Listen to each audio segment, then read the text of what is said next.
Everyone, welcome to daily one question practice series for CSIR NET life science 2023। आइए video शुरू करते हैं और देखते हैं आज कौन से क्वेश्चन को हम प्रैक्टिस करने वाले हैं। तो देखिएगा आज की इस वीडियो में जो क्वेश्चन हमारे सामने है ये जून 2021 शिफ्ट 1 का क्वेश्चन है और प्लांट फिजियोलॉजी से क्वेश्चन है फाइटो हार्मोन से।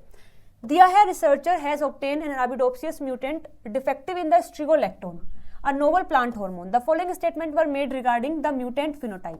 यानी कि एक रिसर्चर है जिसने एक म्यूटेंट फाइंड आउट किया है अराबिडोप्सिस का, जिसके अंदर जो फाइटो हार्मोन स्ट्रिगोलैक्टोन है वो प्रेजेंट नहीं है।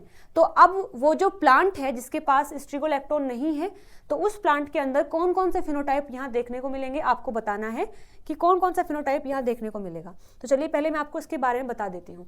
तो जो स्ट्रिगोलैक्टोन है इसका फंक्शन क्या है प्लांट के अंदर, उसका अगर एक नॉर्मल प्लांट है यानी जिसके पास स्ट्रिगोलैक्टोन है तो वहां पर जो एसएल होता है यानी स्ट्रिगोलैक्टोन जो होता है वो इनहिबिट करता है साइटोकाइनिन को, जो कि एक दूसरा फाइटो हार्मोन है। तो ये इसको इनहिबिट करता है और साइटोकाइनिन करता है जो ब्रांचिंग होती है उसको इन्हांस करता है साइटोकाइनिन।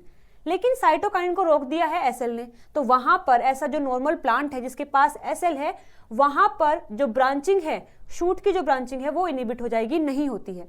लेकिन एक ऐसा प्लांट जिसके पास एसएल नहीं है, तो जिसके पास एसएल नहीं है साइटोकाइनिन को इनहिबिट नहीं किया जाएगा, और अगर साइटोकाइनिन इनहिबिट नहीं होगा तो वहां पर जो शूट की ब्रांचिंग है वो इनहेंस हो जाती है।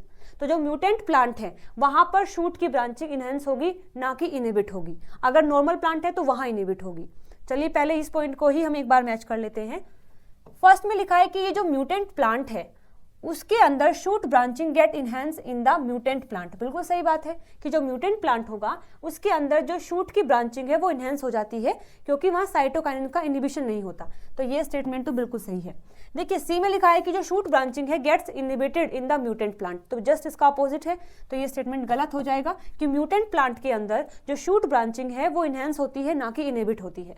तो हमारा ए सही है और सी गलत है। अब अगर ए सही है और सी गलत है तो देखो सी गलत है तो ये चला जाएगा और इसमें ए नहीं है इसलिए ये चला जाएगा। तो हमारे पास बचे हैं अब दो ऑप्शन। देखिए बी में क्या लिखा है, इसके लिए मैं पहले आपको बता देती हूँ। ये जो एसएल होता है यानी स्ट्रिगोलैक्टोन जो होता है प्लांट के अंदर, ये प्रमोट करता है सिम्बायोसिस। यानी जिस प्लांट के अंदर ये है अगर वो किसी के साथ में सिम्बायोटिक एसोसिएशन करना चाहता है तो वहां पर एसएल का इंपॉर्टेंट रोल होता है। तो promote the symbiosis with the arbuscular mycorrhizal fungi, जिसको AMF भी बोलते हैं, एंड नाइट्रोजन फिक्सिंग बैक्टीरिया। मतलब ये एसएल हेल्प करता है उस प्लांट की नाइट्रोजन फिक्सिंग बैक्टीरिया के साथ में एसोसिएट करने के लिए।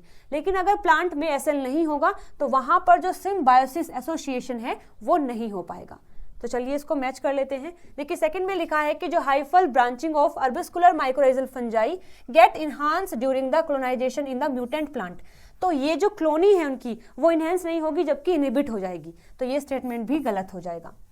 डी में लिखा है, चलिए इसको इसके लिए भी मैं समझा देती हूँ। अगर नॉर्मल प्लांट है मतलब वहां पर एसएल प्रेजेंट है तो जो सीड का जर्मिनेशन है वो वहां पर होता है, यानी कि जो पैरासिटिक प्लांट है उसके आसपास उनके सीड को जर्मिनेशन करवाने में भी ये हेल्प करता है। लेकिन अगर कोई म्यूटेंट प्लांट है जिसके पास एसएल नहीं है वहां पर क्या होगा, सीड का जर्मिनेशन नहीं होगा। मतलब कोई भी अगर पैरासिटिक प्लांट है उसके आसपास तो उसकी सीड का जर्मिनेशन वहां नहीं होगा अगर स्ट्रिगोलैक्टोन नहीं है तो। ठीक है, तो स्टेटमेंट में दिया है कि germination of seed of parasitic plant is prevented near the mutant plant. मतलब अगर म्यूटेंट प्लांट जिसके पास एसएल नहीं है तो उसके आसपास जो पैरासिटिक प्लांट होते हैं उनका जो जर्मिनेशन है वो प्रिवेंट हो जाता है। तो ये बात बिल्कुल सही है क्योंकि वो होगा ही नहीं, प्रिवेंट ही मतलब रुक ही जाता है। तो ये स्टेटमेंट भी बिल्कुल सही है।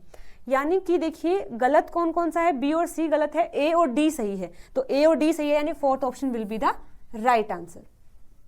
चलिए तो क्वेश्चन हमने सोल्व कर लिया है। अभी भी अगर किसी पॉइंट में कोई डाउट है तो आप कमेंट करके मुझसे पूछ सकते हैं।